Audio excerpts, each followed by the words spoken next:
In-invite kami ng isang friend na magkakaroon siya ng soft opening ng isang napakadulas na product. Siyempre na-excite kami kasi akala namin magkakaroon ng maraming pagkain. Pero ito yung tumambad pala sa amin. Isang liquids na pampadulas.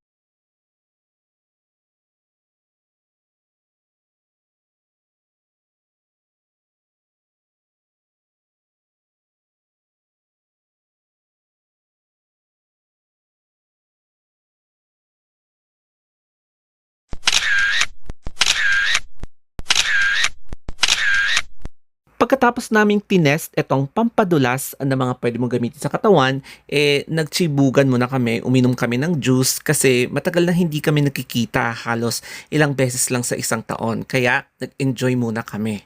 Sa totoo lang, hindi ko nga alam kung bakit sa dami-dami ng taong pwedeng imbitahin, bakit ako pa? At yung mga pinakita nila ay isang pampadulas. So, ano kaya ang ibig sabihin nito, no? Kasi wala akong kamwangwang pagdating dito eh. Mahilig ka ba sa silicone-based na pampadulas katulad nito?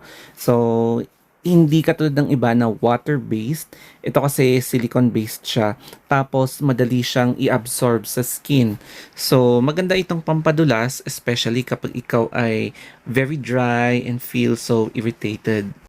Pero nagpapasalamat pa rin ako kay Rouge kasi ako yung isa sa mga napili niya na bumisita sa kanyang soft launching ng pampadulas na product na ito.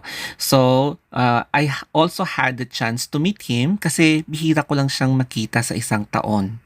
Pagkatapos ng tsismisan namin ay pumunta ulit kami sa counter kung saan nandun naka-display yung launching ng pampadulas na 'to, and ang daming na-curious 'no.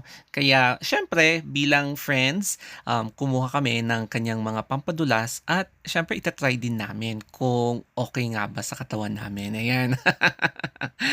At bilang isang friend, siyempre 'no, susuportahan din naman natin kung ano yung mga ventures niya at endeavors niya katulad nito. Kaya kumuha ako ng isa bago umuwi. Nakaka-amaze lang talaga na meron kang isang friend na ikaw yung isa sa mga pinili niya para i-witness yung kanyang pagla-launch ng venture katulad ng pampadulas na yan. And na-curious talaga ako at kumuha ako ng isa. So, it is almost siguro midnight na, and medyo matagal na tong vlog na to nung March pa. So, once again, thank you again Rouge for inviting us for your new venture. Kaya see you again soon and bye-bye! Kaya eto na nga yung nakuha natin na product launching. So eto yung mismo yung product. Kaya nagpapasalamat ako kay Rouge dahil sa kanyang invitation sa kanyang soft opening. Kaya matry nga natin ito kung talaga nga bang okay siya na pampadulas.